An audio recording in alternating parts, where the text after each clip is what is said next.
sometimes your house burns down. Historic houses in downtown Mystic, Connecticut don't go for sale very often, but I wanted this one. A Gothic Victorian with stained glass windows and beautiful trees and 2 front porches. I called it my Mary Poppins house. It was owned by a little Italian-American woman named Edith, and she was 97, so likely to leave the house one way or another pretty soon.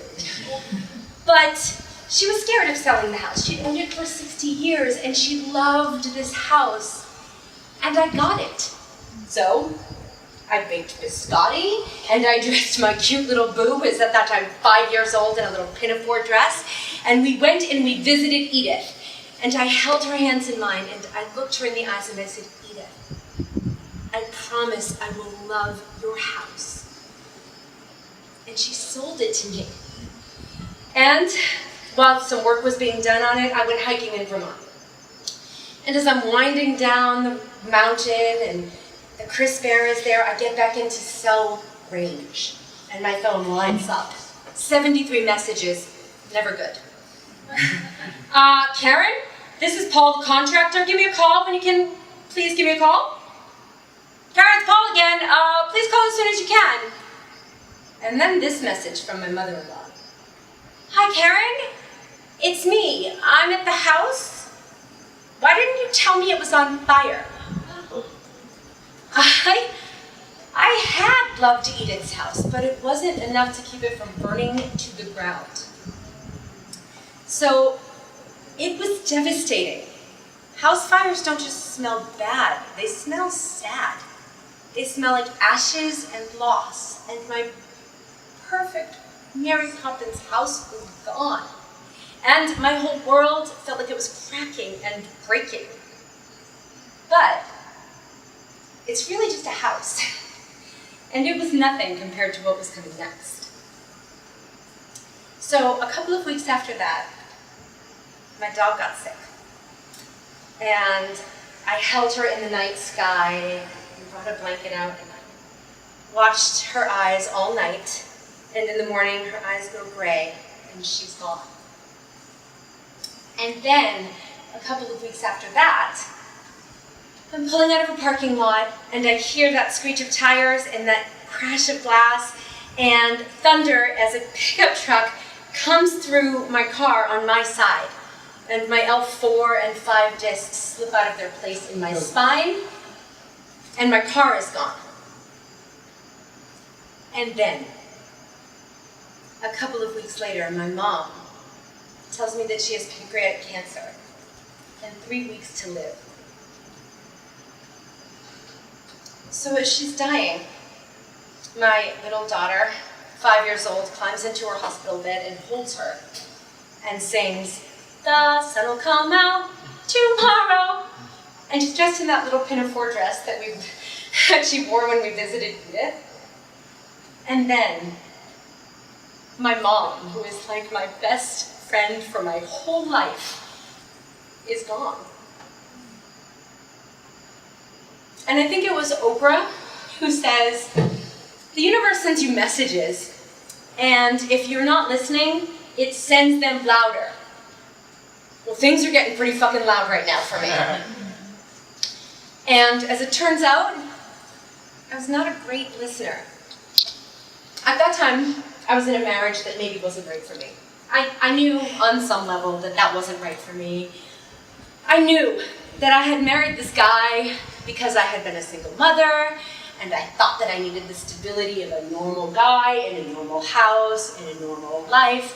And I knew on some level that he was trying desperately to fit my wild and fiery spirit into this box that was very normal. And it was too small and too tight and too square and too filled with twin sweater sets that were worn by every woman in the neighborhood in an identical fashion. And I knew that it was killing me. But at that time, I didn't know it in a way that I was willing to say out loud. But after the house burned down, and after the car was hit, after the dog died, and 2 weeks after I gave my mother's eulogy to all of the people that loved her, my husband, who was never quite right for me, said it out loud. I want a divorce. Wait, what? It's like a punch in the face. The thing is, if the universe wants to tell you something, it's a real bitch until you start to listen to it. It is relentless and it will not shut up. So I said in that moment, no, you can't divorce me. I am barely treading water here. I need time to rebuild my house. I need time to grieve. I need time to recover from this car accident. We can maybe talk about this in 6 months. 6 months. 6 months. And so I went about setting it all straight. I rebuilt the house. I dealt with pain and with grief. And I started to listen to myself, to the universe. And I started to see my relationship for what it really was, and it was not good. I wanted it to be good, like, really wanted it to be good. I wanted it to be cul-de-sac perfect. And I almost got there through like sheer determination and extreme pretending. I almost fit my wild and fiery spirit into this box that was small and tight and sucked the oxygen out of it. But the universe was not having it. So I was listening to what I had started to believe. And I had started to believe him. I had started to believe him when he said, Karen, you have no marketable job skills. Nobody values creative intelligence. I started to believe him when he said, Karen, you could never find another partner because now you have 2 different babies by 2 different fathers, and that's trashy. Why would he say that to me? I was no longer rationalizing. I was just listening and thinking. I was thinking about the time when my husband gave me 12 pairs of socks for Christmas. I hate socks. Always. I have hated socks. They are foot prisons. But your feet are always cold. Yeah, my feet are always cold because I hate socks. He didn't even know me. He asked me to straighten my hair. He asked me to speak in a quieter voice. He bought me clothes from Talbot's and a string of pearls.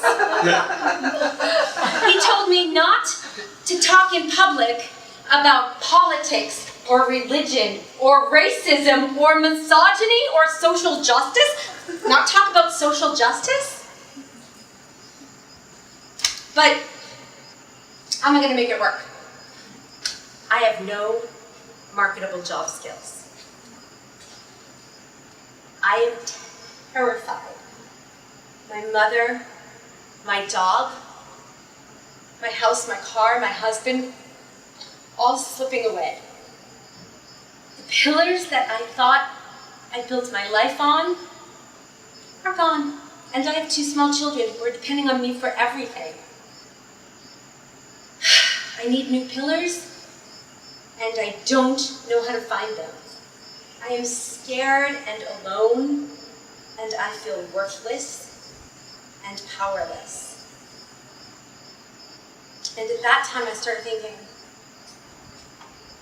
maybe this marriage box that's uncomfortable isn't so bad.